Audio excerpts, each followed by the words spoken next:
बसाई सराईले रित्तिएको गाउँको कथा सुनाइरहेको छु गाइजहरू आज मैले तपाईँहरू सामु। यो गाउँ चाहिँ कर्णाली प्रदेश सल्यान कुम्भक गाउँपालिका अन्तर्गत जोनख्यारेको गाउँ हो।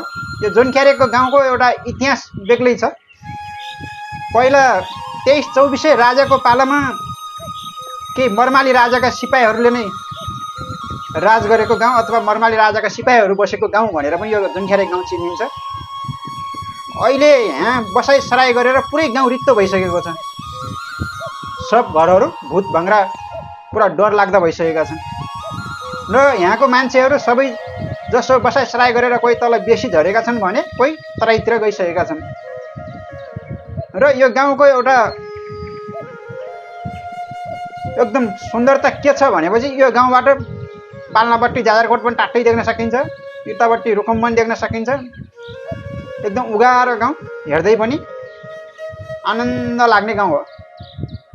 र यो गाउँमा अहिले सायद घरधुरी खोज्ने हो भनेपछि मान्छे नै पाउँदैन, पुरै खाली नै भइसकेको छ।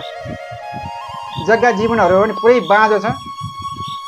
घरहरू हेर्नुहोस् त, पहिल्यै जमानामा लाखौँ लाख खर्च गरेर बनाएका कस्ता दरबार जस्ता घरहरू अहिले पुरै मान्छेले छोडेपछि अहिले यस्तो हेर्दै पनि डर लाग्दो जस्तो अवस्था भइसकेको छ।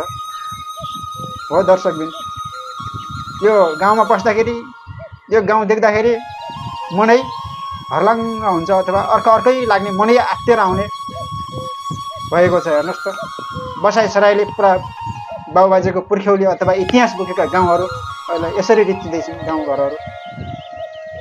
तपाईँलाई कस्तो लाग्छ यो गाउँ?